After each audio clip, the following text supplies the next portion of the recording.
ಇನ್ನೇನು ಎಕ್ಸಾಮ್ಸ್ ಎಲ್ಲ ಮುಗಿತಾ ಬಂತು. ಸುಮ್ಮನೆ ಖಾಲಿಯಾಗಿರೋ ಬದಲು ಏನಾದರೂ ಕಲ್ತ್ಕೊಳ್ಳೋಣ ಅನ್ಕೋತಿದ್ದೀರಾ?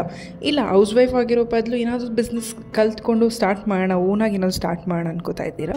ಸೊ ಇವೆಂಟ್ ಪ್ಲಾನಿಂಗ್ ಅನ್ನೋದು ಈಗ ಟ್ರೆಂಡಿಂಗ್ ಆಗಿರೋ ಬಿಸ್ನೆಸ್. ಖಂಡಿತವಾಗೂ ನೀವು ಇವೆಂಟ್ ಮ್ಯಾನೇಜ್ಮೆಂಟ್ನ ಕಲ್ತ್ಕೊಂಡು ನಿಮ್ಮದೇ ಆದಂಥ ಒಂದು ಬಿಸ್ನೆಸ್ನ ಸ್ಟಾರ್ಟ್ ಮಾಡ್ಕೊಳ್ಳೋಕ್ಕೆ ಇದೊಂದು ಒಳ್ಳೆ ಆಪರ್ಚುನಿಟಿ ಆಗಿರುತ್ತೆ. ನಾನು ಪೂಜಾ ಸೆಲೆಬ್ರೇಟ್ಸ್ ವೆಡ್ಡಿಂಗ್ಸ್ ಆ್ಯಂಡ್ ಇವೆಂಟ್ಸ್ ಅನ್ನೋ event management company and event management institute run ಮಾಡ್ತಾ ಇದ್ದೀವಿ ಬ್ಯಾಂಗ್ಳೂರು ರಾಜರಾಜೇಶ್ವರಿ ನಗರಲ್ಲಿ. ಇದು 1 ಮಂತ್ ಕೋರ್ಸ್ ಆಗಿರುತ್ತೆ. ನಿಮ್ಗೆ complete balloon decor, 7 to 10 variations of balloon decor, 7 to 10 variations of flower decor ಹೇಳ್ಕೊಡ್ತಾ ಇದ್ದೀವಿ. ಬಲೂನ್ಸ್ ಬೇಸಿಕ್ ಬ್ಲೋ ಮಾಡೋದು ಹೆಂಗೆ, ಎಲ್ಲಿಂದ ತರಬೇಕಾಗತ್ತೆ, ಹೇಗೆ ಡಿಸೈನ್ಸ್ ಮಾಡ್ಕೋಬೇಕು, ಹೇಗೆ ಪ್ಯಾಟರ್ನ್ಸ್ ಕ್ರಿಯೇಟ್ ಮಾಡಬೇಕು, ಕ್ಲೈಂಟ್ಗೆ ಎಷ್ಟು ಕೊಟೇಷನ್ ಕೊಡಬೇಕಾಗತ್ತೆ, ನಿಮಗೆ ಮಾರ್ಜಿನ್ ಎಷ್ಟು ಇಟ್ಕೋಬೇಕಾಗತ್ತೆ, vendor analysis, client analysis, estimation making, marketing, portfolio building ಅಂತ ಒಂದಷ್ಟು ವಿಷಯಗಳನ್ನ ನಿಮಗೆ ಥಿಯರಿಟಿಕಲ್ ಆಗಿ ಪ್ರಾಕ್ಟಿಕಲ್ ಆಗಿ ಹೇಳ್ಕೊಡ್ತಾ ಇದ್ದೀವಿ.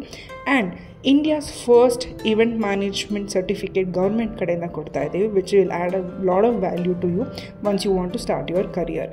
ಸೊ ನಿಮಗೂ ಇವೆಂಟ್ ಮ್ಯಾನೇಜ್ಮೆಂಟ್ ಕಲ್ತ್ಕೋಬೇಕು ಅಂತ ಇದೆ, ಕೊಟ್ಟಿರೋ ನಂಬರ್ಸ್ಗೆ ಕಾಂಟ್ಯಾಕ್ಟ್ ಮಾಡಿ. ನಿಮಗೆ ನನ್ನ ಟೀಮ್ ಮೆಂಬರ್ಸ್ ಖಂಡಿತವಾಗೂ ಎಲ್ಲ ಡೀಟೇಲ್ಸು ಶೇರ್ ಮಾಡ್ತಾರೆ. ಆ್ಯಂಡ್ ಫ್ರೀ ಡೆಮೋ ಕನ್ಸಲ್ಟೇಷನ್ ಕೂಡ ಇರುತ್ತೆ. ಒಂದ್ಸತಿ ಆಫೀಸಿಗೆ ವಿಸಿಟ್ ಮಾಡಿ ಆಮೇಲೆ ಬೇಕಂದ್ರೂ ಕೂಡ ನೀವು ಅಡ್ಮಿಷನ್ ಮಾಡ್ಕೋಬೋದು. ನೆಕ್ಸ್ಟ್ ಬ್ಯಾಚ್ ಬಂದು ಮಾರ್ಚ್ 18 ಸ್ಟಾರ್ಟ್ ಆಗ್ತಾ ಇದೆ. ಆದಷ್ಟು ಬೇಗ ಕಾಂಟ್ಯಾಕ್ಟ್